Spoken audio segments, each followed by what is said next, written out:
Après des mois de vacances, le silence des salles de classe est sur le point d'être rompu. Mais avant le retour des élèves, place aux préparatifs. La première étape, c'est la rentrée administrative qui concerne l'administration et le personnel enseignant. Pour la marquer, le ministre chargé de l'enseignement secondaire s'est rendu dès les premières heures sur le terrain. Son premier arrêt, le lycée mixte de Gungue, où les échanges ont porté sur l'état des bâtiments, la disponibilité des enseignants et les programmes. Ici déjà, l'on s'active pour préparer la rentrée pédagogique. D'abord, on prépare les salles de classe pour accueillir les enfants. On prépare les activités administratives, donc prévoir les instances statutaires à tenir, notamment les conseils de gestion, le conseil d'enseignement, le conseil d'établissement, la commission de recrutement. On prépare tout cela pendant la rentrée administrative qui dure pendant 2 semaines. Le dialogue se poursuit ensuite dans l'enceinte du collège Notre-Dame de Kolognaba.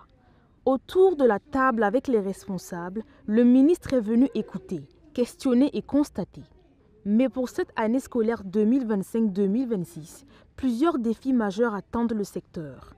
Parmi les priorités, l'intégration des filières scientifiques et professionnelles au sein du système éducatif. Tout enfant qui rentre dans notre système éducatif doit sortir et pouvoir s'insérer facilement sans que ça ne soit une obligation pour lui de poursuivre de très longues études.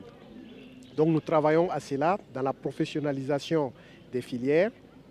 Nous travaillons aussi pour que l'enseignement scientifique prenne le pas sur l'enseignement généraliste. En dehors de ces filières scientifiques, il y a les filières professionnalisantes.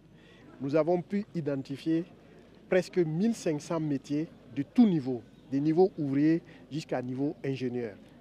Donc il faut que nous préparons les gens pour les niveaux supérieurs et que nous préparons les gens aussi pour des niveaux d'ouvriers qualifiés, de techniciens supérieurs. Nous, ici au Collège Notre-Dame de Kolognaba, comme nous n'avons que des filles, nous essayons aussi de voir comment rentrer dans cette optique du ministère.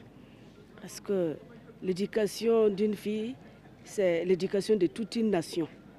Donc nous allons mettre le paquet pour voir dans quel domaine on peut les orienter. Et nous sommes en train de voir dans les années à venir qu'est-ce qu'il faut intégrer dans leur formation. Cette visite ministérielle de ce jour aura servi à poser les premiers jalons d'une année qui, tous l'espèrent, se fera dans les meilleures conditions possibles.